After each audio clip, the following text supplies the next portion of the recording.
extra time.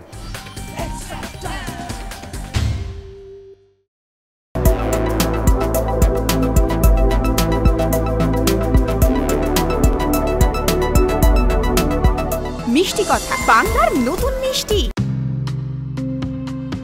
দল বদলের বাজারে সংশয় বাড়ছে জবি জাস্টিনকে নিয়ে। এটিকে সূত্রের খবর, তারা নাকি ইতিমধ্যেই কেরালিয়ান স্ট্রাইকারকে সই করিয়েছে, কিন্তু তা মানতে রাজি নন কুয়েস চেয়ারম্যান অজিত আইজ্যাক। এই ব্যাপারে তাকে ফোনে ধরা হলে তিনি বলেন, এই বিষয়টি দেখার জন্য কুয়েস ইস্ট বেঙ্গল সিইও সঞ্জিত সেনকে দায়িত্ব দেওয়া হয়েছে। দল গঠনের সম্পূর্ণ দায়িত্বই তার উপর পূর্ণ বিশ্বাস রয়েছে কুয়েসের। অর্থ দল গঠনের ক্ষেত্রে কোনো অন্তরায় হয়ে দাঁড়াবে না, এক্সট্রা টাইমকে স্পষ্ট জানিয়েছেন অজিত আইজ্যাক। সেটা সঞ্জিত সেনকেও পরিষ্কার বলে রাখা হয়েছে।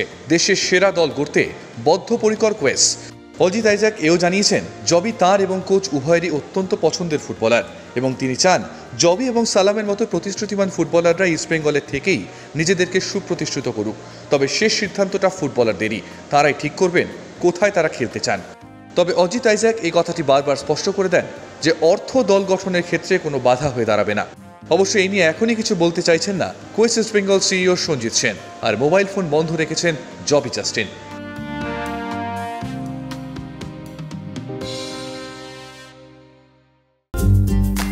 লেটেস্ট নিউজ আর এক্সক্লুসিভ ভিডিওর সঙ্গে আপডেট থাকতে এখনই সাবস্ক্রাইব করুন আমাদের ইউটিউব চ্যানেল। বেল আইকনে ক্লিক করতে ভুলবেন না যেন।